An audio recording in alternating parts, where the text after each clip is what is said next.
Okay, welcome back to the deep dive. Today, we are wading into some incredibly complex, sometimes sensitive, but utterly fascinating territory. Mhm. We're really digging into how we think about things like race, ethnicity, and identity. How do we define them? How does the world define us? And, what happens when those two things just don't quite line up? That's exactly right. And we've been working with a really uh, thought-provoking stack of material for this deep dive articles, research papers, even some interview transcripts. Right. They really push us to look at how race and ethnicity are understood.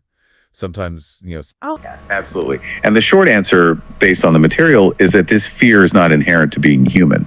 It's something that has developed and been reinforced over time. Okay, let's unpack this. Our sources suggest a few key reasons why darker skin has been associated with negative things. One idea is the basic human association of light with safety and darkness with the unknown and potential danger. Think about our ancestors navigating the world. Nighttime held more threats. And that metaphorical link between darkness and danger, the sources argue, could have been projected onto darker skin, especially in cultures where lighter skin was more common.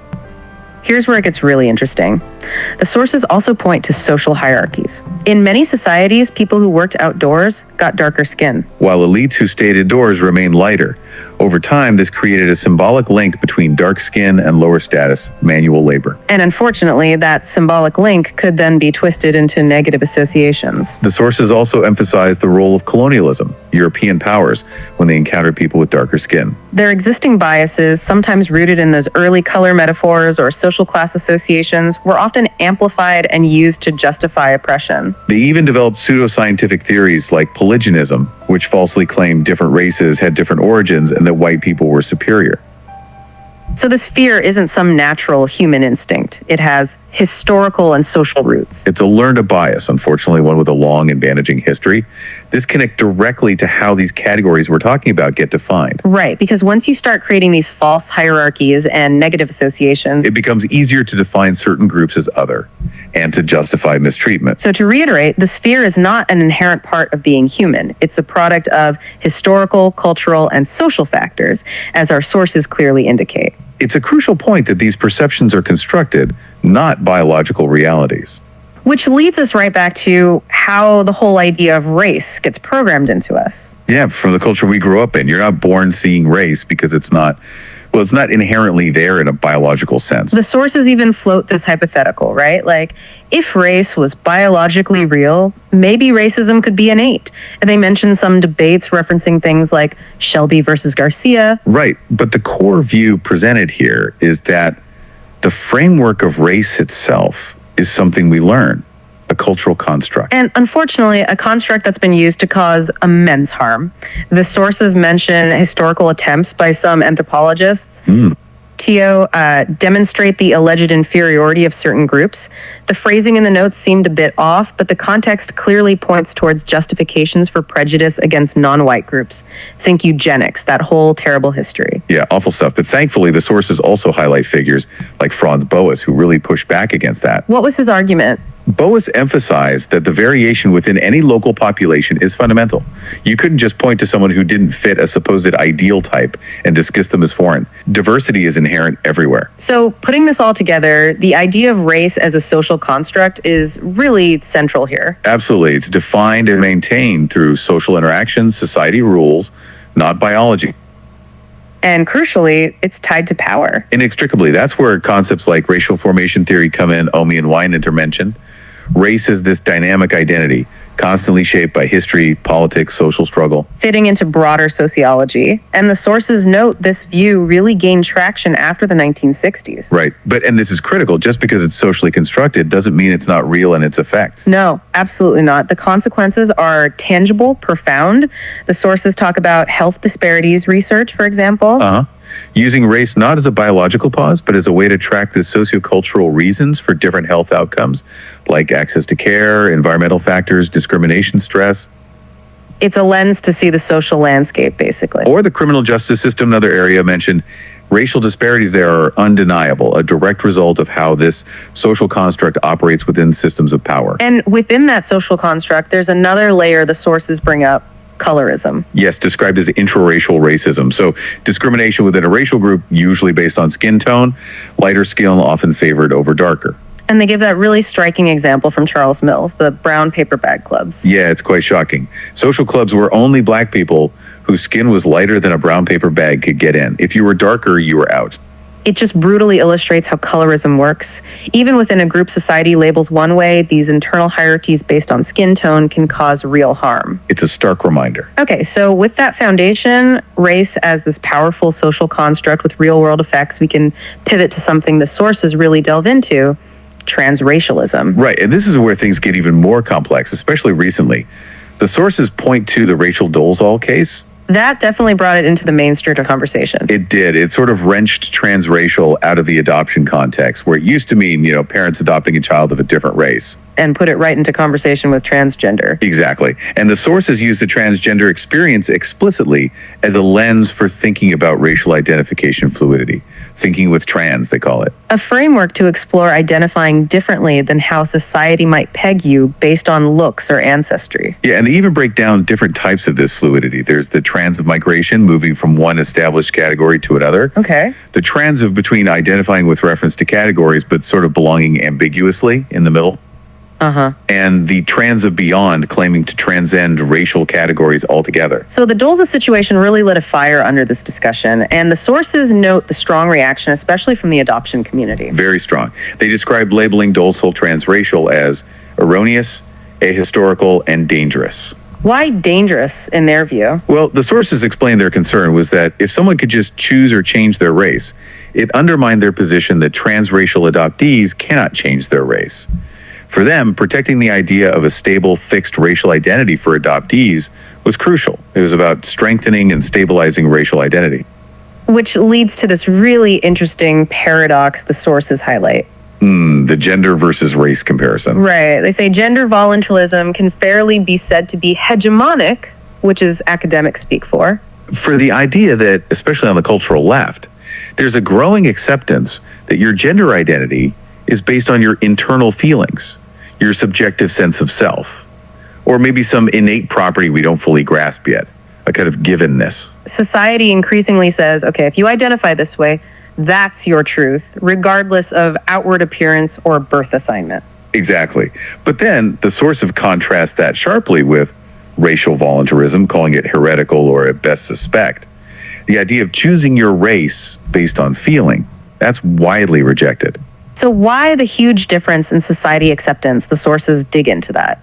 They suggest that transgender claims are often framed successfully as a civil rights issue, a fight against very real exclusion, oppression, and violence. Okay. Whereas claims to change race or even broader movements for more fluid racial identity, like the multiracial movement. They've faced criticism, particularly from within Black communities.